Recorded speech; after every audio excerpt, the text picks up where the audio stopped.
Hello friends, welcome to two brothers finance and good evening. ಇವತ್ತು market updates ಏನಂದರೆ, Sensex 319 points down ಆಗಿ 77,186 close ಆಗಿದೆ. Nifty 121 points down ಆಗಿ 23,361 close ಆಗಿದೆ. Bank Nifty 296 points down ಆಗಿ 49,210 close ಆಗಿದೆ. Friends, ಇವತ್ತು ಮಾರ್ಕೆಟ್ ನೋಡಿದ್ರಾ, ಕಂಪ್ಲೀಟ್ ನೆಗೆಟಿವ್ ಆಗಿ ರಿಯಾಕ್ಟ್ ಆಗಿದೆ. ಓವರಾಲ್ ಎಲ್ಲ ಇಂಡಿಸಿಸು ಇವತ್ತು ನೆಗೆಟಿವ್ ಆಗಿ ರಿಯಾಕ್ಟ್ ಆಗಿದೆ. ಮಿಡ್ ಕ್ಯಾಪ್ಸ್ ಆದರೆ ನಿಯರ್ಲಿ 1%ವರೆಗೂ ಫಾಲ್ ಆಗಿದೆ, ಮತ್ತು ಸ್ಮಾಲ್ ಕ್ಯಾಪ್ಸ್ ಆದರೆ ಎಬೋವ್ 2% ಫಾಲ್ ಆಗಿದೆ. ಅದರಿಂದನೇ ನಮ್ಮ ಪೋರ್ಟ್ಫೋಲಿಯೋಸ್ ಎಲ್ಲ ಇವತ್ತು ಇಷ್ಟು ರೆಡ್ಡಾಗಿ ಕಾಣ್ತಾ ಇರೋದು. ಮತ್ತು ನಿಫ್ಟಿ ಓಪನಿಂಗಲ್ಲಿ ನೋಡಿಕೊಂಡ್ರೆ ಎಬೋವ್ 200 ಪಾಯಿಂಟ್ಸೇ ಡ್ರಾಪ್ ಆಗಿತ್ತು. ಅಲ್ಲಿಂದ ಶೇರ್ ಪ್ರೈಸ್ ರಿಕವರ್ ಆಗ್ತಾ ಬಂದು ಮಾರ್ಜಿನಲ್ ನೆಗೆಟಿವಲ್ಲಿ ಕ್ಲೋಸ್ ಆಗಿದೆ. ಮತ್ತು ಇವತ್ತು ಮಾರ್ಕೆಟ್ ಫಾಲ್ಗೆ ಏನೇನು ರೀಸನ್ಸ್ ಇರ್ಬೋದು ಅಂತ ಲಾಸ್ಟ್ ವೀಡಿಯೋದಲ್ಲೇ ಕಂಪ್ಲೀಟಾಗಿ ಮಾತಾಡ್ಕೊಂಡಿದ್ವಿ. ಅದರಿಂದ ನನಗೆ ಮತ್ತು ನನ್ನ ವೀಡಿಯೋಸ್ನ ಡೈಲಿ ನೋಡೋರಿಗೆ ಈ ಫಾಲ್ ಏನೂ ಸರ್ಪ್ರೈಸ್ ಆಗಲಿಲ್ಲ. ನೆಕ್ಸ್ಟ್ ಇವಾಗ ಕಂಪ್ಲೀಟಾಗಿ ಮಾತಾಡ್ಕೊಳ್ಳೋಣ. ಇವತ್ತು ನೋಡಿಕೊಂಡ್ರೆ ಬರೀ ನಮ್ಮ ಮಾರ್ಕೆಟ್ ಮಾತ್ರನೇ ಕರೆಕ್ಟ್ ಆಗಿಲ್ಲ, ಓವರಾಲ್ ಗ್ಲೋಬಲ್ ಮಾರ್ಕೆಟ್ ಕೂಡ ತುಂಬಾ ಕರೆಕ್ಟ್ ಆಗಿದೆ. ಯಾಕೆ ಇವತ್ತು ಗ್ಲೋಬಲ್ ಮಾರ್ಕೆಟ್ಸ್ ಎಲ್ಲ ಇಷ್ಟೊಂದು ಕರೆಕ್ಟ್ ಆದವು, ಇದರಿಂದ ಏನೇನು ರೀಸನ್ಸ್ ಇದ್ದಾವೆ ಅಂತ ಪ್ರತಿಯೊಂದನ್ನು ಎಕ್ಸ್ಪ್ಲೈನ್ ಮಾಡ್ತೀನಿ. ಅದ್ರ ಜೊತೆಗೆ ಓವರಾಲ್ US ಫ್ಯೂಚರ್ ಮಾರ್ಕೆಟ್ಸ್ ಆಗಲಿ, ಯುರೋಪಿಯನ್ ಮಾರ್ಕೆಟ್ಸ್ ಆಗಲಿ, ಏಷ್ಯನ್ ಮಾರ್ಕೆಟ್ಸ್ ಆಗಲಿ ಎಲ್ಲನೂ ಕರೆಕ್ಟ್ ಆಗ್ತಾ ಇದ್ದಾವೆ ಅಂತ ಬೆಳಿಗ್ಗೆ 8:00 ವಾಟ್ಸಪ್ ಚಾನಲಲ್ಲಿ ಶೇರ್ ಮಾಡಿದ್ದೆ. ಈ ಥರ ಮಾರ್ಕೆಟ್ ರಿಲೇಟೆಡ್ ಆಗಿ ತುಂಬಾ ಯೂಸ್ಫುಲ್ ಇನ್ಫಾರ್ಮೇಷನ್ ಎಲ್ಲ ವಾಟ್ಸಪ್ ಚಾನಲಲ್ಲಿ ಶೇರ್ ಮಾಡ್ತಾ ಇರ್ತೀನಿ. ನೀವು ಯಾರಾದರೂ ವಾಟ್ಸಪ್ ಚಾನಲ್ನ ಫಾಲೋ ಮಾಡ್ತಾ ಇರಲಿಲ್ಲ ಅಂದರೆ ಡಿಸ್ಕ್ರಿಪ್ಷನಲ್ಲಿ ಲಿಂಕ್ ಕೊಟ್ಟಿರ್ತೀನಿ, ಒಂದ್ಸಲ ಚೆಕ್ ಮಾಡಿ. ಇವತ್ತು ಹೈಯೆಸ್ಟ್ ಕರೆಕ್ಟ್ ಆಗಿರೋ ಮಾರ್ಕೆಟ್ ಯಾವುದು ಅಂತ ನೋಡಿಕೊಂಡ್ರೆ ಚೈನೀಸ್ ಮಾರ್ಕೆಟ್. ಚೈನಾ ಮಾರ್ಕೆಟ್ ಆದರೆ ಎಬೋವ್ 3% ಕರೆಕ್ಟ್ ಆಗಿದೆ ಇವತ್ತು. ಅದಾದಮೇಲೆ ಜಪಾನ್ ಮಾರ್ಕೆಟ್, ಕೊರಿಯನ್ ಮಾರ್ಕೆಟ್ ಆದರೆ ನಿಯರ್ಲಿ 3%ವರೆಗೂ ಕರೆಕ್ಟ್ ಆಗಿದೆ. ಮತ್ತು ಯುರೋಪಿಯನ್ ಮಾರ್ಕೆಟ್ಸ್ ನೋಡಿಕೊಂಡ್ರು ನಿಯರ್ಲಿ 2%ವರೆಗೂ ಕರೆಕ್ಟ್ ಆಗಿದೆ. ಓವರಾಲ್ ಇವತ್ತು ವರ್ಲ್ಡ್ ಮಾರ್ಕೆಟೇ ಕರೆಕ್ಟ್ ಆಗಿದೆ. ಇದಕ್ಕೆ ರೀಸನ್ ಏನು ಅಂತಂದರೆ, ಇದಕ್ಕೆ ಒಂದೇ ಒಂದು ರೀಸನ್ನೇ ಇದೆ. ಏನಂತಂದರೆ, US ಪ್ರೆಸಿಡೆಂಟ್ ಆದ ಡೊನಾಲ್ಡ್ ಟ್ರಂಪ್ ಅವರು ರೀಸೆಂಟಾಗಿ ಟ್ಯಾಕ್ಸಸ್ನ ಇನ್ಕ್ರೀಸ್ ಮಾಡಿದ್ರು. ಇದೇ ರೀಸನ್ನಿಂದನೇ ಇವತ್ತು ವರ್ಲ್ಡ್ ಮಾರ್ಕೆಟ್ ಕರೆಕ್ಟ್ ಆಗಿರೋದು. ಯಾಕಂದರೆ ಈ ಥರ ಟ್ಯಾಕ್ಸಸ್ನ ಇನ್ಕ್ರೀಸ್ ಮಾಡೋದ್ರಿಂದ ಗ್ಲೋಬಲ್ ಸಪ್ಲೈ ಚೈನ್ ಅನ್ನೋದು ತುಂಬಾ ಡಿಸ್ಟರ್ಬ್ ಆಗಿದೆ. ಅದರಿಂದನೇ ಓವರಾಲ್ ಮಾರ್ಕೆಟ್ಸ್ ಕರೆಕ್ಟ್ ಆಗಿರೋದು. ಇವತ್ತು ಈ ಮಾರ್ಕೆಟ್ಸ್ ಎಲ್ಲ ಕರೆಕ್ಟ್ ಆಗಿರೋದಕ್ಕೆ ಈ ಟ್ಯಾಕ್ಸಸ್ ಇನ್ಕ್ರೀಸ್ ಮಾಡಿರೋದು ಕಾರಣ. ಆದರೆ ನಮ್ಮ ಮಾರ್ಕೆಟ್ ಏನಕ್ಕೆ ಕರೆಕ್ಟ್ ಆಯ್ತು ಇವತ್ತು, ಇದಕ್ಕೆ ಬೇರೆ ಕಾರಣ ಇದೆ. ಇದನ್ನು ಮುಂದೆ ಮಾತಾಡ್ಕೊಳ್ಳೋಣ. ಫಸ್ಟ್ ಇವಾಗ ಹಿಂದಿನ ವಾರದಿಂದನೂ ನಾವು ಮಾತಾಡ್ಕೊತಾನೆ ಬರ್ತಾಯಿದ್ವಿ ಪ್ರತಿ ಮಾರ್ಕೆಟ್ ನ್ಯೂಸ್ ಅನಾಲಿಸಿಸ್ ವೀಡಿಯೋಲೂ. US ಅಲ್ಲಿ ಡೊನಾಲ್ಡ್ ಟ್ರಂಪ್ ಅವರು ಟ್ಯಾಕ್ಸಸ್ನ ಇನ್ಕ್ರೀಸ್ ಮಾಡ್ತಾಯಿದ್ದಾರೆ ಅಂತ ಪ್ರತಿ ವೀಡಿಯೋದಲ್ಲೂ ಮಾತಾಡ್ಕೊತಾ ಬಂದ್ವಿ. ಮತ್ತು ಲಾಸ್ಟ್ ವೀಡಿಯೋದಲ್ಲೂ ಕೂಡ ಮಾತಾಡ್ಕೊಂಡ್ವಿ. ಫೆಬ್ರವರಿ 1 ಬಂದಿದೆ, ಇವಾಗ ಟ್ಯಾಕ್ಸಸ್ನ ಇನ್ಕ್ರೀಸ್ ಮಾಡ್ತಾರೆ, ಇವಾಗಿಂದ ಮಾರ್ಕೆಟ್ಸ್ ಯಾವ ಥರ ರಿಯಾಕ್ಟ್ ಆಗ್ಬೋದು ಅಂತ ಲಾಸ್ಟ್ ವೀಡಿಯೋದಲ್ಲೇ ಮಾತಾಡ್ಕೊಂಡ್ವಿ. ಅದ್ರ ಪ್ರಕಾರನೇ ಈ ವೀಕೆಂಡಲ್ಲಿ ಅಪ್ಡೇಟ್ ಆಯಿತು. ಏನಂತ ಅಂದರೆ, ಡೊನಾಲ್ಡ್ ಟ್ರಂಪ್ ಅವರು ಕ್ಯಾನಡಾ ಮತ್ತು ಮೆಕ್ಸಿಕೋ ಮೇಲೆ 25% ಟ್ಯಾಕ್ಸಸ್ನ ಇನ್ಕ್ರೀಸ್ ಮಾಡಿದ್ದಾರೆ ಅಂತ ಅಪ್ಡೇಟ್ ಆಯಿತು. ಅದಾದಮೇಲೆ ಚೈನಾ ಮೇಲಾದರೆ 10% ಟ್ಯಾಕ್ಸಸ್ನ ಇನ್ಕ್ರೀಸ್ ಮಾಡಿದ್ದಾರೆ ಅಂತ ಅಪ್ಡೇಟ್ ಆಯಿತು. ಇವಾಗ ಪ್ರತಿಯೊಬ್ಬರೂ ಟ್ಯಾಕ್ಸಸ್ ಇನ್ಕ್ರೀಸ್ ಆಗೋಗ್ತಿದೆ, ನೆಕ್ಸ್ಟ್ ಏನಾಗುತ್ತೋ ಅಂತ ಎಲ್ಲರಿಗೂ ಡೌಟ್ ಇರುತ್ತೆ. ಫಸ್ಟ್ ಇವಾಗ ಇಲ್ಲಿ ಕ್ಲಿಯರ್ ಪಿಕ್ಚರ್ನ ಅರ್ಥ ಮಾಡ್ಕೊಬೇಕು ನಾವು. ಫಸ್ಟ್ ಇವಾಗ ಟ್ಯಾಕ್ಸಸ್ನ ಇನ್ಕ್ರೀಸ್ ಮಾಡ್ತಾ ಇದ್ದಾರೆ. ಟ್ಯಾಕ್ಸಸ್ ಎಲ್ಲಿ ಇನ್ಕ್ರೀಸ್ ಮಾಡ್ತಾ ಇದ್ದಾರೆ, ಇದರಿಂದ ಯಾರಿಗೆ ಎಫೆಕ್ಟ್ ಆಗುತ್ತೆ ಮತ್ತು ಯಾರಿಗೆ ಬೆನಿಫಿಟ್ ಆಗುತ್ತೆ. ಇವಾಗ ಎಲ್ಲೇ ಆಗಲಿ ಯಾರಿಗೋ ಒಬ್ರಿಗೆ ಎಫೆಕ್ಟ್ ಆಗ್ತಾ ಇದೆ ಅಂದರೆ ಅಲ್ಲಿ ಇನ್ನೊಬ್ರಿಗೆ ಅಡ್ವಾಂಟೇಜ್ ಇದ್ದೇ ಇರುತ್ತೆ. ಅದಕ್ಕೋಸ್ಕರ ಎಲ್ಲಿ ಎಫೆಕ್ಟ್ ಆಗ್ತಾ ಇದೆ, ಯಾರಿಗೆ ಎಫೆಕ್ಟ್ ಆಗ್ತಾ ಇದೆ, ಇದರಿಂದ ಯಾರಿಗೆ ಪಾಸಿಟಿವ್ ಆಗ್ಬೋದು ಅನ್ನೋದನ್ನು ನಾವು ಅನಾಲಿಸಿಸ್ ಮಾಡಬೇಕಾಗುತ್ತೆ. ಅದ್ರ ಜೊತೆಗೆ ಇದನ್ನು ಶಾರ್ಟ್ ಟರ್ಮ್ ಪರ್ಸ್ಪೆಕ್ಟಿವಲ್ಲಿ ನೋಡಬೇಕಾ ಅಥವಾ ಲಾಂಗ್ ಟರ್ಮ್ ಪರ್ಸ್ಪೆಕ್ಟಿವಲ್ಲಿ ನೋಡಬೇಕಾ. ಶಾರ್ಟ್ ಟರ್ಮ್ ಪರ್ಸ್ಪೆಕ್ಟಿವಲ್ಲಿ ನೋಡಿದಾಗ ಅಡ್ವಾಂಟೇಜಸ್ ಏನಿದೆ, ಡಿಸ್ಅಡ್ವಾಂಟೇಜಸ್ ಏನಿದೆ, ಮತ್ತು ಲಾಂಗ್ ಟರ್ಮ್ ಪರ್ಸ್ಪೆಕ್ಟಿವಲ್ಲಿ ನೋಡಿದಾಗ ಅಡ್ವಾಂಟೇಜಸ್ ಏನಿದೆ, ಡಿಸ್ಅಡ್ವಾಂಟೇಜಸ್ ಏನಿದೆ, ಈ ಎಲ್ಲ ಡೇಟಾ ಪಾಯಿಂಟ್ಸ್ನು ಟ್ರ್ಯಾಕ್ ಮಾಡಿದಾಗ ನಮ್ಗೆ ಇನ್ನೂ ಕ್ಲಿಯರ್ ಪಿಕ್ಚರ್ ಸಿಗುತ್ತೆ. ಮತ್ತು ತುಂಬ ಹೇಳಿ ಕನ್ಫ್ಯೂಸ್ ಮಾಡೋಕ್ಕೋಗಲ್ಲ, ಜಸ್ಟ್ ಪಾಯಿಂಟ್ಸ್ನ ಹೈಲೈಟ್ ಮಾಡ್ತಾ ಹೋಗ್ತೀನಿ. ಕಮಿಂಗ್ ಟೈಮಲ್ಲಿ ಏನು ನಡಿಬೋದು, ಯಾವ ಥರ ಇರ್ಬೋದು ಅಂತ. ಇವಾಗ ಡೊನಾಲ್ಡ್ ಟ್ರಂಪ್ ಅವರು ಫಸ್ಟಿಂದ ಏನು ಹೇಳ್ತಾ ಇದ್ದಾರೆ ಹೇಳಿ, US ಅಲ್ಲಿ ತುಂಬಾ ಇಮಿಗ್ರೆಂಟ್ಸ್ ಇದ್ದಾರೆ, ಅದರಿಂದ ಇಲ್ಲಿರೋ ಜನಗಳಿಗೆ ಎಫೆಕ್ಟ್ ಆಗ್ತಾ ಇದೆ ಅಂತ ಫಸ್ಟಿಂದನೂ ಹೇಳ್ತಾಯಿದ್ರು. ಅದರಿಂದ ಇಮಿಗ್ರೆಂಟ್ಸ್ ಎಲ್ಲ ನಿಮ್ಮ ಕಂಟ್ರಿಗೆ ನೀವು ವಾಪಸ್ ಹೋಗಿ. ಮತ್ತು ಇವಾಗ ಬೇರೆ ಕಂಟ್ರೀಸಿಂದ ಏನೇನು ಪ್ರಾಡಕ್ಟ್ಸ್ ಬರ್ತವೆ, ಇವಾಗ ಕ್ಯಾನಡಾದಲ್ಲಿ ಮ್ಯಾನುಫ್ಯಾಕ್ಚರ್ ಮಾಡಿಕೊಂಡು ಮತ್ತು ಮೆಕ್ಸಿಕೋ ಅಲ್ಲಿ ಮ್ಯಾನುಫ್ಯಾಕ್ಚರ್ ಮಾಡಿಕೊಂಡು ತಗೊಂಬಂದು US ಅಲ್ಲಿ ಸೆಲ್ ಮಾಡ್ತಾಯಿದ್ರು. ಅದರಿಂದ ಅವ್ರು ಸೆಲ್ ಮಾಡಿದವ್ರಿಗೆ ದುಡ್ಡು ಬರುತ್ತೆ, ಮತ್ತು ಈ ದುಡ್ಡನ್ನೆಲ್ಲ ತೊಗೊಂಡೋಗಿ ಅವ್ರವ್ರ ದೇಶದಲ್ಲೇ ಅವ್ರು ಇಟ್ಕೊತಾರೆ. ಅದರಿಂದ US ಏನು ಬಂತು, USಗೆ ಯಾವುದೇ ಥರ ಬೆನಿಫಿಟ್ಸ್ ಇರಲ್ಲ. ಅದಕ್ಕೋಸ್ಕರ ಡೊನಾಲ್ಡ್ ಟ್ರಂಪ್ ಅವರು ಫಸ್ಟಿಂದ ಹೇಳ್ತಾ ಇರೋದೇನು ಅಂತ ಅಂದರೆ, ಇವಾಗ ನೀವೇನೇನು ಪ್ರಾಡಕ್ಟ್ಸ್ನ ತಂದು US ಅಲ್ಲಿ ಸೆಲ್ ಮಾಡ್ತಾ ಇದ್ದೀರಾ, ಆ ಥರ US ಅಲ್ಲಿ ಸೆಲ್ ಮಾಡಬೇಡಿ. ಮ್ಯಾನುಫ್ಯಾಕ್ಚರಿಂಗ್ ಫೆಸಿಲಿಟಿನೇ US ಅಲ್ಲಿ ಓಪನ್ ಮಾಡಿ US ಅಲ್ಲೇ ಸೆಲ್ ಮಾಡಿ. ಆವಾಗ US ಅಲ್ಲಿ ಜಾಬ್ ಕ್ರಿಯೇಷನ್ ಕೂಡ ಆಗುತ್ತೆ. ಅದರಿಂದ US ಎಕಾನಮಿ ಕೂಡ ಇನ್ನೂ ಚೆನ್ನಾಗಿ ಗ್ರೋ ಆಗುತ್ತೆ ಅಂತ ಹೇಳ್ತಾ ಇದ್ದಾರೆ. ಇದನ್ನು ಲಾಂಗ್ ಟರ್ಮ್ ಪರ್ಸ್ಪೆಕ್ಟಿವಲ್ಲಿ ನೋಡಿದಾಗ US ಇದು ತುಂಬಾ ಅಡ್ವಾಂಟೇಜ್ ಆಗುತ್ತೆ. ಆದರೆ ಶಾರ್ಟ್ ಟರ್ಮ್ ಪರ್ಸ್ಪೆಕ್ಟಿವಲ್ಲಿ ನೋಡಿದಾಗ ಸ್ವಲ್ಪ ಎಫೆಕ್ಟ್ ಆಗುತ್ತೆ. ಯಾಕಂದರೆ ಈ ಥರ ಸಡನ್ ಟ್ಯಾಕ್ಸಸ್ನ ತಂದಾಗ ಸ್ವಲ್ಪ ಇನ್ಫ್ಲೇಷನ್ ಇಶ್ಯೂಸ್ ಎಲ್ಲ ಬರುತ್ತೆ. ಅದ್ರ ಜೊತೆಗೆ ಇನ್ನೂ ಸ್ವಲ್ಪ ಬೇರೆ ಬೇರೆ ಇಶ್ಯೂಸ್ ಎಲ್ಲ ಬರುತ್ತೆ. ಈ ಎಲ್ಲ ಇಶ್ಯೂಸ್ನ ಡೊನಾಲ್ಡ್ ಟ್ರಂಪ್ ಅವರು ಮ್ಯಾನೇಜ್ ಮಾಡಿದ್ರೆ ಕಮಿಂಗ್ ಇಯರ್ಸಲ್ಲಿ ಇನ್ನೂ ಒಳ್ಳೆ ಗ್ರೋತ್ನ ನೋಡ್ಬೋದು US ಅಲ್ಲಿ. ಅದಾದಮೇಲೆ ಇವತ್ತು ನಮ್ಮ ಮಾರ್ಕೆಟ್ ಟೈಮಲ್ಲಿ ನೋಡಿಕೊಂಡಾಗ ಚೈನಾಯಿಂದ ಇನ್ನೊಂದು ಅಪ್ಡೇಟ್ ಬಂದಿದೆ. ಏನಂತಂದರೆ ಇವಾಗ ಡೊನಾಲ್ಡ್ ಟ್ರಂಪ್ ಅವ್ರ ಜೊತೆ ಮಾತಾಡ್ತಾ ಇದ್ದಾರೆ. ಇವಾಗ 10% ಟ್ಯಾಕ್ಸಸ್ನ ಏನು ಇನ್ಕ್ರೀಸ್ ಮಾಡಿದ್ದಾರೆ, ಇದರಲ್ಲಿ ಏನಾದರೂ ಸ್ವಲ್ಪ ಚೇಂಜಸ್ನ ತರಬೇಕು ಅಂತ ಚೈನಾ ತುಂಬಾ ಪ್ರಯತ್ನ ಪಡ್ತಾ ಇದೆ. ನೋಡೋಣ ಚೈನಾ ಬಗ್ಗೆ ಇನ್ನೂ ಏನೇನು ಅಪ್ಡೇಟ್ಸ್ ಬರುತ್ತೆ ಅಂತ. ಯಾಕಂದರೆ ಫಾರ್ ಎಕ್ಸಾಂಪಲ್ ಇವಾಗ ಚೈನಾ ಒಂದು ಮ್ಯಾನುಫ್ಯಾಕ್ಚರಿಂಗ್ ಹಬ್. ಇವಾಗ US ಅಲ್ಲಿ ಬಳಸೋ 60 to 70% ಪ್ರಾಡಕ್ಟ್ಸ್ ಎಲ್ಲನೂ ಚೈನಾಯಿಂದನೇ ಇಂಪೋರ್ಟ್ ಮಾಡ್ಕೊತಾರೆ. ಅದರಿಂದ ಏನಾದರೂ ಸ್ವಲ್ಪ ಚೇಂಜಸ್ನ ತರ್ಬೋದಾ ಇಲ್ವಾ, ಅಥವಾ US ಅಲ್ಲೇ ಏನಾದರೂ ಸ್ವಲ್ಪ ಆಲ್ಟರ್ನೇಟಿವ್ಸ್ನ ನೋಡ್ಬೋದಾ ಚೈನಾದವರು ಅಂತ ನೋಡಬೇಕು. ಇವಾಗ ಈ 3 ಕಂಟ್ರೀಸ್ ಮೇಲೆ ಟ್ಯಾಕ್ಸಸ್ನ ಇನ್ಕ್ರೀಸ್ ಮಾಡಿದ್ದಾರೆ. ಈ ಥರ ಟ್ಯಾಕ್ಸಸ್ ಇನ್ಕ್ರೀಸ್ ಮಾಡೋದ್ರಿಂದ ಆ ಕಂಟ್ರೀಸ್ ಮೇಲೆ ಸ್ವಲ್ಪ ಎಫೆಕ್ಟ್ ಅನ್ನೋದು ಇದ್ದೇ ಇರುತ್ತೆ. ಆದರೆ ಈ ಟ್ಯಾಕ್ಸಸ್ ಹಾಕಿರೋದ್ರಿಂದ ಯಾವ ಕಂಟ್ರೀಸ್ಗೆ ಪಾಸಿಟಿವ್ ಆಗ್ಬೋದು ಅಂತ ನೋಡಿಕೊಂಡ್ರೆ ಮೊದಲನೇದಾಗಿ ಇಂಡಿಯಾಗೆ ಇದು ಪಾಸಿಟಿವ್ ಆಗುತ್ತೆ. ಯಾಕಂದರೆ ಆಲ್ಟರ್ನೇಟಿವ್ ಕಂಟ್ರೀಸ್ ಕಡೆಯಿಂದ ಇಂಪೋರ್ಟ್ ಮಾಡೋದಕ್ಕೆ ನೋಡ್ಕೊತಾರೆ. ಅದರಿಂದ ಫಸ್ಟ್ ಆಪ್ಷನ್ ಕನ್ಸಿಡರ್ ಮಾಡೋದೇ ಇಂಡಿಯಾನ. ಅದ್ರ ಜೊತೆಗೆ ಇವಾಗ ಇಂಡಿಯಾಯಿಂದ US ಏನು ತುಂಬ ಎಕ್ಸ್ಪೋರ್ಟ್ ಮಾಡ್ತಾರೆ ಅಂತ ನೋಡಿಕೊಂಡಾಗ ಮೊದಲನೇದಾಗಿ IT ಸರ್ವಿಸಸ್ನ ಪ್ರೊವೈಡ್ ಮಾಡ್ತಾರೆ. ಅದಾದಮೇಲೆ ಫಾರ್ಮಾಸ್ಯೂಟಿಕಲ್ಸ್ನ ಇಂಡಿಯಾಯಿಂದ ತುಂಬಾ ಎಕ್ಸ್ಪೋರ್ಟ್ ಮಾಡ್ತಾರೆ. ಅದಾದಮೇಲೆ ಫ್ಯಾಬ್ರಿಕ್ಸ್ನ ಕೂಡ ಇಂಡಿಯಾಯಿಂದ ತುಂಬಾ ಎಕ್ಸ್ಪೋರ್ಟ್ ಮಾಡ್ತಾರೆ.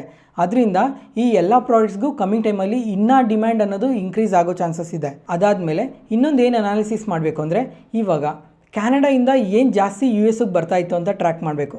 ಮತ್ತು ಅದಾದಮೇಲೆ ಮೆಕ್ಸಿಕೋಯಿಂದ US ಏನು ತುಂಬ ಎಕ್ಸ್ಪೋರ್ಟ್ ಆಗ್ತಾ ಇತ್ತು ಅಂತ ಟ್ರ್ಯಾಕ್ ಮಾಡಬೇಕು. ಆವಾಗ ಗೊತ್ತಾಗುತ್ತೆ ಯಾವ್ಯಾವ ಪ್ರಾಡಕ್ಟ್ಸ್ಗೆ ಕಮಿಂಗ್ ಟೈಮಲ್ಲಿ ಡಿಮ್ಯಾಂಡ್ ಅನ್ನೋದು ಜಾಸ್ತಿ ಆಗುತ್ತೆ. ಅದರಿಂದ ಇಂಡಿಯಾ ಹೆಂಗೆ ಬೆನಿಫಿಟ್ ಆಗುತ್ತೆ ಅಂತ ನೋಡಬೇಕು. ನೆಕ್ಸ್ಟ್ ಅದಾದಮೇಲೆ ಇವತ್ತು ತುಂಬ ಫಿನಾನ್ಷಿಯಲ್ ಪ್ಲ್ಯಾಟ್ಫಾರ್ಮ್ಸಲ್ಲೆಲ್ಲ ಇದು ಇಂಡಿಯಾಗೂ ಕೂಡ ಎಫೆಕ್ಟ್ ಆಗುತ್ತೆ, ಇಂಡಿಯಾ ಮೇಲೆ ಕೂಡ ಟ್ಯಾಕ್ಸಸ್ನ ಇನ್ಕ್ರೀಸ್ ಮಾಡ್ತಾರೆ ಅಂತ ಅಪ್ಡೇಟ್ ಆಗ್ತಾಯಿತ್ತು. ಆದರೆ ಫಸ್ಟಿಂದನೂ ಡೊನಾಲ್ಡ್ ಟ್ರಂಪ್ ಅವರು ಏನು ಮಾತಾಡಿದಾರೋ ಅದಕ್ಕೆ ಸ್ಟಿಕ್ ಆನ್ ಆಗಿದ್ದಾರೆ. ಏನಂತ ಅಂದರೆ ಬ್ರಿಕ್ಸ್ ಕಂಟ್ರೀಸ್ ಮೇಲೆ ಟ್ಯಾಕ್ಸಸ್ನ ಇನ್ಕ್ರೀಸ್ ಮಾಡ್ತೀವಿ ಅಂದರು. ಅದು ಯಾವಾಗ ಅಂತ ಅಂದರೆ ಅವರೇನಾದರೂ ಹೊಸ ಕರೆನ್ಸಿನ ತಂದು ಡಾಲರ್ನ ರೀಪ್ಲೇಸ್ ಮಾಡೋದಕ್ಕೆ ನೋಡಿದಾಗ ಮಾತ್ರನೇ ಇಂಡಿಯಾ ಮೇಲೆ ಟ್ಯಾಕ್ಸಸ್ನ ಹಾಕ್ತೀನಿ ಅಂತ ಫಸ್ಟಿಂದನೂ ಹೇಳ್ತಾಯಿದ್ರು. ಅವರು ಇವಾಗೂ ಅದನ್ನೇ ಹೇಳ್ತಾ ಇದ್ದಾರೆ. ಮತ್ತು ಇವತ್ತು ನಮ್ಮ ಇಂಡಿಯನ್ ಮಾರ್ಕೆಟ್ ಏನಕ್ಕೆ ಫಾಲ್ ಆಯಿತು, ಇದಕ್ಕೆ ಮೇಯ್ನಾಗಿ ಎರಡೇ ರೀಸನ್ ಇದೆ. ಒಂದು, ಎಗೇನೆಸ್ಟ್ ಡಾಲರ್ ರುಪಿ ವೀಕ್ ಆಗ್ತಾಯಿದೆ, ಅದರಿಂದನೇ ನಮ್ಮ ಮಾರ್ಕೆಟ್ ಫಾಲ್ ಆಗಿದ್ದು. ಅದಾದಮೇಲೆ US ಅಲ್ಲಿ ಬಾಂಡ್ ಯೀಲ್ಡ್ಸ್ ತುಂಬಾ ಪಾಸಿಟಿವ್ ಆಗಿ ರಿಯಾಕ್ಟ್ ಆಗ್ತಾ ಇದೆ. ಈ ಎರಡೂ ರೀಸನಿಂದನೇ ನಮ್ಮ ಮಾರ್ಕೆಟ್ ಇವತ್ತು ಫಾಲ್ ಆಗಿದ್ದು. ಇದ್ರ ಬಗ್ಗೆ ಎಲ್ಲ ಪ್ರೀವಿಯಸ್ ವೀಡಿಯೋಸಲ್ಲೇ ತುಂಬ ಸಲ ಎಕ್ಸ್ಪ್ಲೈನ್ ಮಾಡಿದ್ದೆ. ಅದಕ್ಕೋಸ್ಕರ ಇದ್ರ ಬಗ್ಗೆ ಏನೂ ಅಪ್ಡೇಟ್ ಮಾಡ್ತಾ ಇಲ್ಲ. ಇವಾಗ ಕಂಪ್ಲೀಟಾಗಿ ಅರ್ಥ ಆಯಿತು ಅಂದ್ಕೊತೀನಿ ಏನಕ್ಕೆ ನಮ್ಮ ಮಾರ್ಕೆಟ್ ಫಾಲ್ ಆಗಿದ್ದು, ಗ್ಲೋಬಲ್ ಮಾರ್ಕೆಟ್ಸಲ್ಲಿ ಏನು ನಡೀತಾ ಇದೆ ಅಂತ ಪ್ರತಿಯೊಂದನ್ನು ಕಂಪ್ಲೀಟಾಗಿ ಎಕ್ಸ್ಪ್ಲೈನ್ ಮಾಡಿದ್ದೀನಿ. ಈ ಥರ ರುಪಿ ವೀಕ್ ಆಗ್ತಾ ಇರೋದಕ್ಕೆ ಮತ್ತು ನಮ್ಮ ಮಾರ್ಕೆಟ್ಸ್ ಕೂಡ ತುಂಬಾ ಫಾಲ್ ಆಗ್ತಾ ಇರೋದಕ್ಕೆ FIS ನಮ್ಮ ಮಾರ್ಕೆಟಿಂದ ತುಂಬಾ ಎಕ್ಸಿಟ್ ಆಗ್ತಾ ಇದ್ದಾರೆ. ಇವಾಗ FIDI ಡೇಟಾ ನೋಡಿಕೊಂಡ್ರೆ ಕ್ಯಾಶ್ ಮಾರ್ಕೆಟಲ್ಲಿ ಹಿಂದಿನ ತಿಂಗಳು ಅಂದರೆ ಜಾನ್ವರಿ ಒಂದೇ ತಿಂಗಳಲ್ಲಿ ನೋಡಿಕೊಂಡ್ರೂ 95,000 ಕೋಟಿವರೆಗೂ ಸೆಲ್ ಮಾಡಿದ್ದಾರೆ. ಮತ್ತು ಇವತ್ತು ಕೂಡ FIS ಸೆಲ್ ಸೈಡಲ್ಲೇ ಇದ್ದಾರೆ. ಇವತ್ತು ಎಷ್ಟು ಸೆಲ್ ಮಾಡಿದ್ದಾರೆ ಅಂತ ನೋಡಿಕೊಂಡ್ರೆ 4,000 ಕೋಟಿ ಸೆಲ್ ಮಾಡಿದ್ದಾರೆ. ಇವತ್ತು ಫೆಬ್ರವರಿ ತಿಂಗಳಲ್ಲಿ ಮೊದಲನೇ ಟ್ರೇಡಿಂಗ್ ಸೆಷನಲ್ಲೇ 4,000 ಕೋಟಿ ಸೆಲ್ ಮಾಡಿದ್ದಾರೆ.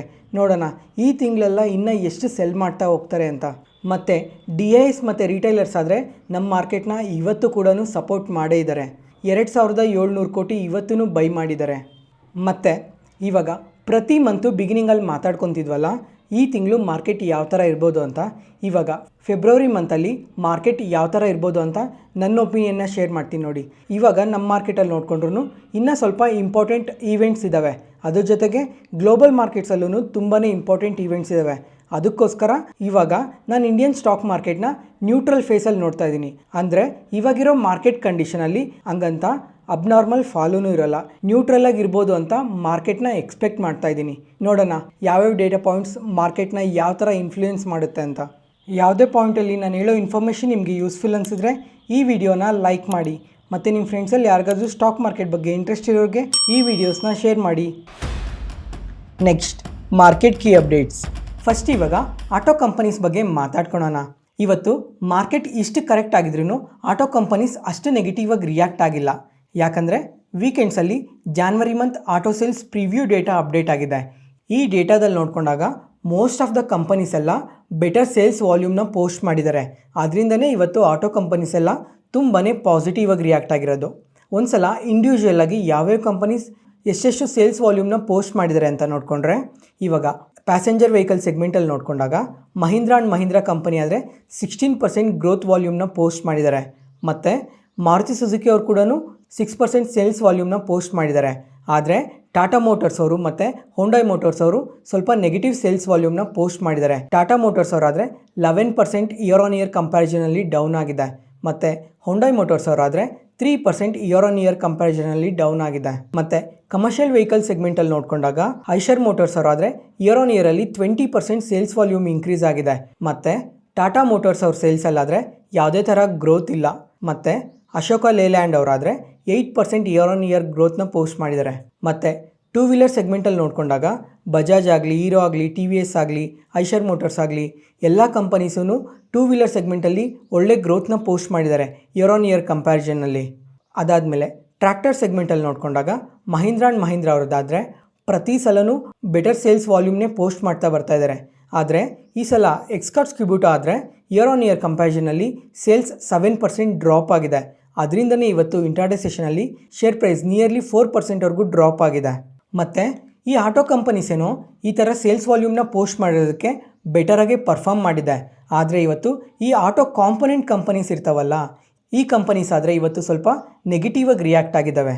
ಯಾವ ಕಂಪನೀಸ್ ನೆಗೆಟಿವ್ ಆಗಿ ರಿಯಾಕ್ಟ್ ಆಗಿದ್ದಾವೆ ಅಂದರೆ ಸೋನಾ BLW, ಅದಾದಮೇಲೆ ಸಂವರ್ಧನ ಮದರ್ಸನ್. ಈ ಎರಡೂ ಕಂಪನೀಸ್ ಆದರೆ ಇವತ್ತು ಇಂಟ್ರಾಡೇ ಸೆಷನಲ್ಲಿ ನಿಯರ್ಲಿ 8%ವರೆಗೂ ಡ್ರಾಪ್ ಆಗಿದೆ. ಇದಕ್ಕೆ ರೀಸನ್ ಏನು ಅಂತ ಎಲಾರಾ ಸೆಕ್ಯೂರಿಟೀಸ್ ಅವರು ಒಂದು ರೀಸನ್ನ ಮೆನ್ಷನ್ ಮಾಡಿದ್ದಾರೆ. ಅದನ್ನು ಇವಾಗ ಎಕ್ಸ್ಪ್ಲೈನ್ ಮಾಡ್ತೀನಿ ನೋಡಿ. ಇವಾಗ ಈ ಸೋನಾ BLW ಮತ್ತು ಸಂವರ್ಧನ ಮದರ್ಸನ್ ಈ ಎರಡೂ ಕಂಪನೀಸ್ ಆಟೋ ಕಾಂಪೊನೆಂಟ್ಸ್ನ ಮ್ಯಾನುಫ್ಯಾಕ್ಚರ್ ಮಾಡ್ತಾರೆ. ಇವರು ಮ್ಯಾನುಫ್ಯಾಕ್ಚರ್ ಮಾಡಿ ಮೆಕ್ಸಿಕೋಗೆ ಎಕ್ಸ್ಪೋರ್ಟ್ ಮಾಡ್ತಾರೆ. ಮೆಕ್ಸಿಕೋಲಾದರೆ ಆ ಪಾರ್ಟ್ಸ್ನ ಬಳಸ್ಕೊಂಡು ಕಾರ್ನ ಮ್ಯಾನುಫ್ಯಾಕ್ಚರ್ ಮಾಡ್ತಾರೆ. ಮ್ಯಾನುಫ್ಯಾಕ್ಚರ್ ಮಾಡಿದ್ಮೇಲೆ ಅದು US ಅಲ್ಲಿ ಸೆಲ್ ಮಾಡ್ತಾರೆ. ಇವಾಗ US ಅಲ್ಲಿ ಟ್ಯಾರಿಫ್ನ ಇನ್ಕ್ರೀಸ್ ಮಾಡ್ತಾ ಇದ್ದಾರಲ್ಲ, ಅದರಿಂದ ಈ ಆಟೋ ಕಾಂಪೊನೆಂಟ್ ಮೇಕರ್ಸ್ಗೂ ಕೂಡ ಎಫೆಕ್ಟ್ ಆಗುತ್ತೆ ಅಂತ ಅಪ್ಡೇಟ್ ಮಾಡಿದ್ದಾರೆ. ಅದರಿಂದನೇ ಇವತ್ತು ಈ ಎರಡೂ ಕಂಪನಿ ಶೇರ್ ಪ್ರೈಸ್ ಇಷ್ಟೊಂದು ಕರೆಕ್ಟ್ ಆಗಿರೋದು. ಅದಾದಮೇಲೆ ಸಂವರ್ಧನ ಮದರ್ಸನ್ ಈ ಕಂಪನಿಯಲ್ಲಾದರೆ ಇವತ್ತು 41 lakhs ಬ್ಲಾಕ್ ಡೀಲ್ ಕೂಡ ನಡೆದಿದೆ. ಓವರಾಲ್ ಈ ಎಲ್ಲ ರೀಸನ್ಸಿಂದನೇ ಈ ಎರಡೂ ಕಂಪನೀಸ್ ಶೇರ್ ಪ್ರೈಸ್ ಇಷ್ಟು ಕರೆಕ್ಟ್ ಆಗಿರೋದು. ನೆಕ್ಸ್ಟ್ ಇವತ್ತು ಈ ರೈಲ್ವೆ ಕಂಪನೀಸ್ ಮತ್ತು ಡಿಫೆನ್ಸ್ ಕಂಪನೀಸ್ ನೋಡಿದ್ರಾ ತುಂಬಾ ನೆಗೆಟಿವ್ ಆಗಿ ರಿಯಾಕ್ಟ್ ಆಗಿದ್ದಾವೆ. ಯಾಕಂದರೆ ಬಜೆಟ್ ದಿನ ಮತ್ತು ಬಜೆಟ್ ಹಿಂದಿಲ್ ದಿನ ನೋಡಿಕೊಂಡಾಗ ಈ ರೈಲ್ವೇಸಲ್ಲಿ ವರ್ಕ್ ಮಾಡೋ ಎಲ್ಲ ಕಂಪನೀಸು ಮತ್ತು ಡಿಫೆನ್ಸಲ್ಲಿ ವರ್ಕ್ ಮಾಡೋ ಎಲ್ಲ ಕಂಪನೀಸೂ ತುಂಬಾ ಪಾಸಿಟಿವ್ ಆಗಿ ರಿಯಾಕ್ಟ್ ಆಗಿದ್ವು.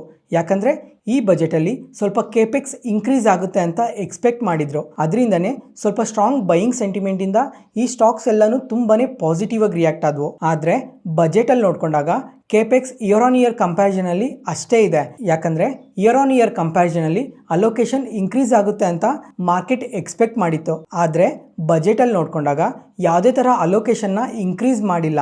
ಅದರಿಂದನೇ ಈ ಎರಡೂ ಸೆಕ್ಟರಲ್ಲಿ ತುಂಬಾ ಕಂಪನೀಸ್ ಇವತ್ತು ಕರೆಕ್ಟ್ ಆಗಿರೋದು. ಅದರಲ್ಲಿ ರೈಲ್ವೇಸಲ್ಲಿ ನೋಡಿಕೊಂಡಾಗ ಜುಪಿಟರ್ ವ್ಯಾಗನ್ಸ್ ಆಗಲಿ, ತಿತಾಗರ್ ರೈಲ್ ಆಗಲಿ, ಟೆಕ್ಸ್ಮ್ಯಾಕೋ ರೈಲ್ ಆಗಲಿ, RVNL ಆಗಲಿ ಈ ಕಂಪನೀಸ್ ಎಲ್ಲ ಎಬೋವ್ 5% ಇವತ್ತು ಕರೆಕ್ಟ್ ಆಗಿದೆ. ಮತ್ತು ಡಿಫೆನ್ಸಲ್ಲಿ ನೋಡಿಕೊಂಡಾಗ HAL, Paras Defence, Cochin Shipyard, Mazagon Dock Shipbuilding, Bharat Electronics, Bharat Dynamics ಈ ಕಂಪನೀಸ್ ಎಲ್ಲ ನೋಡಿಕೊಂಡ್ರೆ ನಿಯರ್ಲಿ 5%ವರೆಗೂ ಇವತ್ತು ಕರೆಕ್ಟ್ ಆಗಿದೆ. ನೆಕ್ಸ್ಟ್ ಅನಂತರಾಜ್ ಈ ಕಂಪನಿ ಬಗ್ಗೆ ಇವಾಗ ಮಾತಾಡ್ಕೊಳ್ಳೋಣ. ಇವತ್ತು ಇಂಟ್ರಾಡೇ ಸೆಷನಲ್ಲಿ ನಿಯರ್ಲಿ 9%ವರೆಗೂ ಫಾಲ್ ಆಗಿದೆ. ಇವಾಗ ಈ ಕಂಪನಿ ಬಗ್ಗೆ ಕಂಪ್ಲೀಟಾಗಿ ಮಾತಾಡ್ಕೊಳ್ಳೋಣ. ಈ ಕಂಪನಿ ರೀಸೆಂಟ್ ಟೈಮಲ್ಲಿ ತುಂಬಾ ಕರೆಕ್ಟ್ ಆಗಿದೆ. ಆಲ್ ಟೈಮ್ ಐಸಿಂದ ನೋಡಿಕೊಂಡ್ರೆ ನಿಯರ್ಲಿ 40%ವರೆಗೂ ಕರೆಕ್ಟ್ ಆಗಿದೆ. ಈ ರೀಸೆಂಟಾಗಿ ಏನಕ್ಕೆ ಕರೆಕ್ಟ್ ಆಯಿತು ಅಂದರೆ ಈ ಡೀಪ್ ಸೇಕ್ AI ಮಾಡೆಲ್ ಬಗ್ಗೆ ಅಪ್ಡೇಟ್ ಬರ್ತಿದ್ದಂಗೆ ಈ ಸ್ಟಾಕ್ಸ್ ತುಂಬಾ ಕರೆಕ್ಟ್ ಆಯಿತು. ಯಾಕಂದರೆ ಕಮ್ಮಿಂಗ್ ಟೈಮಲ್ಲಿ ಡೇಟಾ ಸೆಂಟರ್ಸ್ ಅಷ್ಟು ರಿಕ್ವೈರ್ಮೆಂಟ್ ಇರಲ್ಲ ಅನ್ನೋ ರೀಸನ್ನಿಂದ ಶೇರ್ ಪ್ರೈಸ್ ಕರೆಕ್ಟ್ ಆಯಿತು. ಅದಾದಮೇಲೆ ಮ್ಯಾನೇಜ್ಮೆಂಟ್ ಅವರು ಇದ್ರ ಬಗ್ಗೆ ಎಲ್ಲ ಕ್ಲಾರಿಟಿ ಕೊಟ್ಟರು. ಆವಾಗ ಶೇರ್ ಪ್ರೈಸಲ್ಲಿ ಸ್ವಲ್ಪ ಪಾಸಿಟಿವ್ ಮೊಮೆಂಟಮ್ ನೋಡಿದ್ವಿ. ಮತ್ತು ಬಜೆಟ್ ಹಿಂದಿಲ್ ದಿನ ನೋಡಿಕೊಂಡಾಗ ಶೇರ್ ಪ್ರೈಸ್ ತುಂಬಾ ಪಾಸಿಟಿವ್ ಆಗಿ ರಿಯಾಕ್ಟ್ ಆಗ್ತಾ ಬಂತು. ಯಾಕಂದರೆ ಬಜೆಟಲ್ಲಿ ಡೇಟಾ ಸೆಂಟರ್ಸ್ ಬಗ್ಗೆ ಸ್ವಲ್ಪ ಪಾಸಿಟಿವ್ ಎಕ್ಸ್ಪೆಕ್ಟೇಷನ್ ಇತ್ತು ಮಾರ್ಕೆಟಲ್ಲಿ. ಅದರಿಂದ ಶೇರ್ ಪ್ರೈಸ್ ತುಂಬಾ ಪಾಸಿಟಿವ್ ಆಗಿ ರಿಯಾಕ್ಟ್ ಆಯಿತು. ಅದಾದಮೇಲೆ ವೀಕೆಂಡ್ಸಲ್ಲಿ ಇವ್ರ ಕ್ವಾರ್ಟರ್ಲಿ ರಿಸಲ್ಟ್ಸ್ನ ಕೂಡ ಪೋಸ್ಟ್ ಮಾಡಿದ್ರು. ಇವ್ರ ರಿಸಲ್ಟ್ಸ್ ನೋಡಿಕೊಂಡ್ರೆ ರೆವಿನ್ಯೂಸ್ ಆಗಲಿ ಪ್ರಾಫಿಟ್ಸ್ ಆಗಲಿ ಇಯರ್ ಆನ್ ಇಯರಲ್ಲಿ ಬೆಟರ್ ನಂಬರ್ಸ್ನ ಪೋಸ್ಟ್ ಮಾಡಿದ್ದಾರೆ. ಮತ್ತು ಕ್ವಾರ್ಟರಲ್ಲಿ ಚೆಕ್ ಮಾಡ್ಕೊಂಡಾಗೂ ಬೆಟರ್ ನಂಬರ್ಸ್ನ ಪೋಸ್ಟ್ ಮಾಡಿದ್ದಾರೆ. ಆದ್ರೂ ಇವತ್ತು ಕರೆಕ್ಟ್ ಆಗಿದೆ, ಯಾಕಂದರೆ ಬಜೆಟಲ್ಲಿ ಡೇಟಾ ಸೆಂಟರ್ಸ್ ಬಗ್ಗೆ ಯಾವುದೇ ಥರ ಅಪ್ಡೇಟ್ ಮಾಡಿಲ್ಲ. ಅದರಿಂದನೇ ಈ ಕಂಪನಿಯಲ್ಲಿ ಇವತ್ತು ಸ್ವಲ್ಪ ಪ್ರಾಫಿಟ್ ಬುಕ್ಕಿಂಗ್ ನಡೆದಿರಬೇಕು, ಅದಕ್ಕೆ ಇಷ್ಟೊಂದು ಕರೆಕ್ಟ್ ಆಗಿರೋದು. ನೆಕ್ಸ್ಟ್ ಇವಾಗ ಈ OMCs ಬಗ್ಗೆ ಮಾತಾಡ್ಕೊಳೋಣ. ಈ ಆಯಿಲ್ ಮಾರ್ಕೆಟಿಂಗ್ ಕಂಪನೀಸ್ ನೋಡಿದ್ರೆ ಇವತ್ತು ತುಂಬಾ ಕರೆಕ್ಟ್ ಆಗಿದ್ದಾವೆ. ಯಾವ್ಯಾವ ಕಂಪನೀಸ್ ಅಂತ ನೋಡಿಕೊಂಡ್ರೆ Hindustan petroleum, Bharat petroleum, Indian oil, ಈ ಕಂಪನೀಸ್ ಎಲ್ಲ ಇಂಟ್ರಾಡೇ ಸೆಷನಲ್ಲಿ ಎಬೋವ್ 6% ಕರೆಕ್ಟ್ ಆಗಿದೆ. ಮತ್ತು ಜೆಫ್ರೀಸ್ ಅವರು ಈ ಕಂಪನೀಸ್ಗೆಲ್ಲ ಯಾಕೆ ಸೆಲ್ ರೇಟಿಂಗ್ ಕೊಟ್ಟಿರೋದು ಅಂತ ಪ್ರತಿಯೊಂದನ್ನು ಡೀಟೇಲಾಗಿ ಮಾತಾಡ್ಕೊಳೋಣ. ಈ ಆಯಿಲ್ ಮಾರ್ಕೆಟಿಂಗ್ ಕಂಪನೀಸ್ ಏನು ಮಾಡ್ತವೆ ಹೇಳಿ? ಕ್ರೂಡ್ನ ಇಂಪೋರ್ಟ್ ಮಾಡ್ಕೊತಾರೆ. ಇಂಪೋರ್ಟ್ ಮಾಡಿಕೊಂಡು ಪೆಟ್ರೋಲ್ನ, ಡೀಸೆಲ್ನ, LPG ಗ್ಯಾಸಸ್ನ ಪ್ರೊಡ್ಯೂಸ್ ಮಾಡಿ ಸೆಲ್ ಮಾಡ್ತಾರೆ. ಮತ್ತು ಈ ರೀಸೆಂಟ್ ಟೈಮಲ್ಲಿ ಕ್ರೂಡ್ ಪ್ರೈಸಸ್ ನೋಡ್ತಾ ಇದ್ದೀರಾ ಯಾವ ಥರ ಫ್ಲಕ್ಚುಯೇಟ್ ಆಗ್ತಾ ಇದೆ ಅಂತ. ಯಾಕಂದರೆ ತುಂಬಾ ಗ್ಲೋಬಲ್ ಅನ್ಸರ್ಟನಿಟೀಸಿಂದ ಕ್ರೂಡ್ ಪ್ರೈಸಸ್ ಆ ಥರ ಫ್ಲಕ್ಚುಯೇಟ್ ಆಗ್ತಾ ಇರೋದು.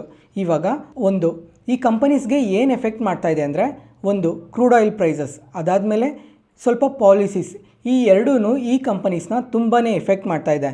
ಫಾರ್ ಎಕ್ಸಾಂಪಲ್ ಇವಾಗ LPG ಗ್ಯಾಸಸ್ ಇದೆ ಅಂದ್ಕೊಳ್ಳಿ. ಇವಾಗ LPG ಗ್ಯಾಸಸ್ನ ಪ್ರೊಡ್ಯೂಸ್ ಮಾಡಿ ಸೆಲ್ ಮಾಡೋದಕ್ಕೆ ಕಂಪ್ಲೀಟಾಗಿ ಇವ್ರಿಗೆ ಕಾಸ್ಟ್ ಎಷ್ಟು ಬೀಳುತ್ತೆ ಅಂದರೆ, ಎಕ್ಸಾಂಪಲ್ 100 ರೂಪೀಸ್ ಬೀಳುತ್ತೆ ಅಂದ್ಕೊಳ್ಳಿ. ಆದರೆ ಗೌರ್ಮೆಂಟ್ ಇವಾಗ ಸಬ್ಸಿಡಿ ಒಂದು 20 ರೂಪೀಸ್ ಅಂತ ಅನೌನ್ಸ್ ಮಾಡುತ್ತೆ. ಆವಾಗ ಇವರು 80 ರೂಪೀಸ್ಗೆ ಸೆಲ್ ಮಾಡಬೇಕಾಗುತ್ತೆ. ಆದರೆ ಇವ್ರಿಗೆ ಕಾಸ್ಟೇ ತುಂಬಾ ಜಾಸ್ತಿ ಬೀಳ್ತಾ ಇದೆ. ಇದರಿಂದ ಇವ್ರ ಪ್ರಾಫಿಟಬಿಲಿಟಿಗೆ ತುಂಬಾ ಎಫೆಕ್ಟ್ ಆಗ್ತಾ ಇದೆ ಅಂತ ಜೆಫ್ರೀಸ್ ಅವರು ಅಪ್ಡೇಟ್ ಮಾಡಿದ್ದಾರೆ. ಬರೀ ಇದೊಂದೇ ರೀಸನ್ನೇ ಅಲ್ಲ, ಇದೊಂದು ಜಸ್ಟ್ ಎಕ್ಸಾಂಪಲ್ ಮಾತ್ರನೇ. ಈ ಸೆಗ್ಮೆಂಟಲ್ಲಿ ತುಂಬಾ ಹಲವಾರು ಫ್ಯಾಕ್ಟರ್ಸ್ ಇದ್ದಾವೆ. ಆ ಎಲ್ಲ ರೀಸನ್ಸಿಂದನೂ ಜೆಫ್ರೀಸ್ ಅವರು ಈ ಕಂಪನೀಸ್ಗೆ ಸೆಲ್ ರೇಟಿಂಗ್ ಕೊಟ್ಟು ಟಾರ್ಗೆಟ್ನ ಕಟ್ ಮಾಡಿದ್ದಾರೆ. ಅದರಿಂದನೇ ಈ ಆಯಿಲ್ ಮಾರ್ಕೆಟಿಂಗ್ ಕಂಪನೀಸ್ ಎಲ್ಲನೂ ತುಂಬಾ ಕರೆಕ್ಟ್ ಆಗಿರೋದು. ಗ್ಲೋಬಸ್ ಸ್ಪಿರಿಟ್ಸ್ ಈ ಕಂಪನಿ ಇವತ್ತು ತುಂಬಾ ಪಾಸಿಟಿವ್ ಆಗಿ ರಿಯಾಕ್ಟ್ ಆಗಿದೆ. ಯಾಕಂದರೆ April 1, 2025ಇಂದ ಪ್ರೈಸ್ ಹೈಕ್ ಮಾಡ್ತೀವಿ ರಾಜಸ್ಥಾನಲ್ಲಿ ಅಂತ ಅಪ್ಡೇಟ್ ಮಾಡಿದ್ದಾರೆ. ಅದನ್ನು ಪ್ರತಿ ಪ್ರಾಡಕ್ಟ್ ಮೇಲೆ ಎಬೋವ್ 4% ಪ್ರೈಸ್ ಹೈಕ್ ಮಾಡ್ತೀವಿ ಅಂತ ಹೇಳಿದ್ದಾರೆ. ಇವಾಗ ಇನ್ಕಮ್ ಟ್ಯಾಕ್ಸ್ ಸ್ಲ್ಯಾಬ್ಸಲ್ಲಿ ಸ್ವಲ್ಪ ಚೇಂಜಸ್ ತಂದಿರೋದಕ್ಕೆ ಇದು ಆಲ್ಕೋ ಬೇವರೇಜಸ್ ಸೆಗ್ಮೆಂಟ್ಗೂ ತುಂಬಾ ಪಾಸಿಟಿವ್ ಆಗುತ್ತೆ. ಕನ್ಸ್ಯೂಮರ್ಸ್ ಇನ್ನೂ ಇದರಲ್ಲಿ ತುಂಬಾ ಜಾಸ್ತಿ ಸ್ಪೆಂಡ್ ಮಾಡ್ತಾರೆ ಅಂತ. ಅದ್ರ ಜೊತೆಗೆ ಇವಾಗ ಪ್ರೈಸ್ ಹೈಕ್ ತೊಗೊಂಡಿದ್ದಾರಲ್ಲ, ಇದರಿಂದ ಕೂಡ ಕಮ್ಮಿಂಗ್ ಟೈಮಲ್ಲಿ ಇವ್ರ ಪ್ರಾಫಿಟಬಿಲಿಟಿ ಇನ್ನೂ ಚೆನ್ನಾಗಿ ಇನ್ಕ್ರೀಸ್ ಆಗುತ್ತೆ ಅಂತ ಇವತ್ತು ಶೇರ್ ಪ್ರೈಸ್ ಇಷ್ಟು ಪಾಸಿಟಿವ್ ಆಗಿ ರಿಯಾಕ್ಟ್ ಆಗಿರೋದು. ಅದಾದಮೇಲೆ ಇವತ್ತು ನಮ್ಮ ಮಾರ್ಕೆಟ್ ಟೈಮಲ್ಲಿ ದಿವೀಸ್ ಲ್ಯಾಬ್ ಈ ಕಂಪನಿ ಅವ್ರ ಕ್ವಾರ್ಟರ್ಲಿ ರಿಸಲ್ಟ್ಸ್ನ ಪೋಸ್ಟ್ ಮಾಡಿದ್ದಾರೆ. ಇವ್ರ ರಿಸಲ್ಟ್ಸ್ ನೋಡಿಕೊಂಡ್ರೆ ತುಂಬಾ ಒಳ್ಳೆ ನಂಬರ್ಸ್ನ ಪೋಸ್ಟ್ ಮಾಡಿದ್ದಾರೆ. ಅದರಿಂದನೇ ಇವತ್ತು ನಮ್ಮ ಮಾರ್ಕೆಟ್ ಟೈಮಲ್ಲಿ ತುಂಬಾ ಪಾಸಿಟಿವ್ ಆಗಿ ರಿಯಾಕ್ಟ್ ಆಗಿರೋದು. ಇಯರ್ ಆನ್ ಇಯರಲ್ಲಿ ಇವ್ರ ರೆವೆನ್ಯೂಸ್ ನೋಡಿಕೊಂಡಾಗ 25% ಇನ್ಕ್ರೀಸ್ ಆಗಿದೆ. ಪ್ರಾಫಿಟ್ಸ್ ಆದರೆ 65% ಇನ್ಕ್ರೀಸ್ ಆಗಿದೆ. ಅದರಿಂದನೇ ಇವತ್ತು ಪಾಸಿಟಿವ್ ಆಗಿ ರಿಯಾಕ್ಟ್ ಆಗಿರೋದು. ಅದಾದಮೇಲೆ ನಮ್ಮ ಮಾರ್ಕೆಟ್ ಕ್ಲೋಸ್ ಆದಮೇಲೆ ಇನ್ನೂ ಸ್ವಲ್ಪ ಕಂಪನೀಸ್ ಅವ್ರ ಕ್ವಾರ್ಟರ್ಲಿ ರಿಸಲ್ಟ್ಸ್ನ ಪೋಸ್ಟ್ ಮಾಡಿದ್ದಾರೆ. ಯಾವ ಕಂಪನೀಸ್ ಅಂತ ನೋಡಿಕೊಂಡ್ರೆ ವಿಷ್ಣು ಪ್ರಕಾಶ್ ಆರ್ ಪುಂಗುಲಿಯಾ ಈ ಕಂಪನಿ ರಿಸಲ್ಟ್ಸ್ ನೋಡಿಕೊಂಡ್ರೆ ಕಂಪ್ಲೀಟ್ಲಿ ವೀಕ್ ರಿಸಲ್ಟ್ಸ್ನ ಪೋಸ್ಟ್ ಮಾಡಿದ್ದಾರೆ. ಇಯರ್ ಆನ್ ಇಯರಲ್ಲಿ ಇವ್ರ ರೆವೆನ್ಯೂಸ್ ನೋಡಿಕೊಂಡಾಗ ಡ್ರಾಪ್ ಕಾಣ್ತಾ ಇದೆ. ಮತ್ತು ಪ್ರಾಫಿಟ್ಸ್ ಆದರೆ 78% ಡ್ರಾಪ್ ಇದೆ ಇಯರ್ ಆನ್ ಇಯರಲ್ಲಿ. ಮತ್ತು ಕ್ವಾರ್ಟರಲ್ಲಿ ನೋಡ್ಕೊಂಡ್ರೂ ಕಂಪ್ಲೀಟ್ಲಿ ಡ್ರಾಪ್ ಇದೆ. ನೋಡೋಣ ನಾಳೆ ಮಾರ್ಕೆಟಲ್ಲಿ ಯಾವ ಥರ ರಿಯಾಕ್ಟ್ ಆಗುತ್ತೆ ಅಂತ. ಮತ್ತು ಗ್ಲ್ಯಾಂಡ್ ಫಾರ್ಮಾ ಈ ಕಂಪನಿ ಕೂಡ ಕ್ವಾರ್ಟರ್ಲಿ ರಿಸಲ್ಟ್ಸ್ನ ಪೋಸ್ಟ್ ಮಾಡಿದ್ದಾರೆ. ಇಯರ್ ಆನ್ ಇಯರಲ್ಲಿ ಇವ್ರ ರೆವೆನ್ಯೂಸಲ್ಲಿ ನೋಡಿಕೊಂಡ್ರೆ 10% ಡ್ರಾಪ್ ಆಗಿದೆ. ಇವ್ರ ಪ್ರಾಫಿಟ್ಸಲ್ಲಾದರೆ 6% ಇನ್ಕ್ರೀಸ್ ಆಗಿದೆ. ನೋಡೋಣ ನಾಳೆ ಯಾವ ಥರ ರಿಯಾಕ್ಟ್ ಆಗುತ್ತೆ ಅಂತ. ಅದಾದಮೇಲೆ ಗಾರ್ಡನ್ ರಿಚ್ ಶಿಪ್ ಬಿಲ್ಡಿಂಗ್ ಈ ಕಂಪನಿ ಕೂಡ ಕ್ವಾರ್ಟರ್ಲಿ ರಿಸಲ್ಟ್ಸ್ನ ಪೋಸ್ಟ್ ಮಾಡಿದ್ದಾರೆ. ಇವ್ರ ರೆವೆನ್ಯೂಸ್ ನೋಡಿಕೊಂಡ್ರೆ ಇಯರ್ ಆನ್ ಇಯರಲ್ಲಿ 37% ಇನ್ಕ್ರೀಸ್ ಆಗಿದೆ. ಪ್ರಾಫಿಟ್ಸ್ ಆದರೆ 11% ಇನ್ಕ್ರೀಸ್ ಆಗಿದೆ. ಓವರಾಲ್ ನಂಬರ್ಸ್ ಎಲ್ಲ ತುಂಬಾ ಪಾಸಿಟಿವ್ ಆಗಿದೆ. ನೋಡೋಣ ನಾಳೆ ಮಾರ್ಕೆಟಲ್ಲಿ ಯಾವ ಥರ ರಿಯಾಕ್ಟ್ ಆಗುತ್ತೆ ಅಂತ. ಇವತ್ತೂ ಈ ಡಿಫೆನ್ಸ್ ಕಂಪನೀಸ್ ಎಲ್ಲ ತುಂಬಾ ಫಾಲ್ ಆದ್ವಲ್ಲ, ಅದರಿಂದ ಇವತ್ತಿಗೆ ಅಪ್ಡೇಟ್ ಮುಗೀತು. ಈ ವಿಡಿಯೋ ಇಷ್ಟ ಆದರೆ ಲೈಕ್ ಮಾಡಿ, ಶೇರ್ ಮಾಡಿ, ಸಬ್ಸ್ಕ್ರೈಬ್ ಆಗಿ. ಮತ್ತೆ ನಾಳೆ ಹೊಸ ಸ್ಟಾಕ್ ಮಾರ್ಕೆಟ್ ನ್ಯೂಸ್ ಅನಾಲಿಸಿಸ್ ವಿಡಿಯೋಲಿ ಸಿಗೋಣ. Thank you.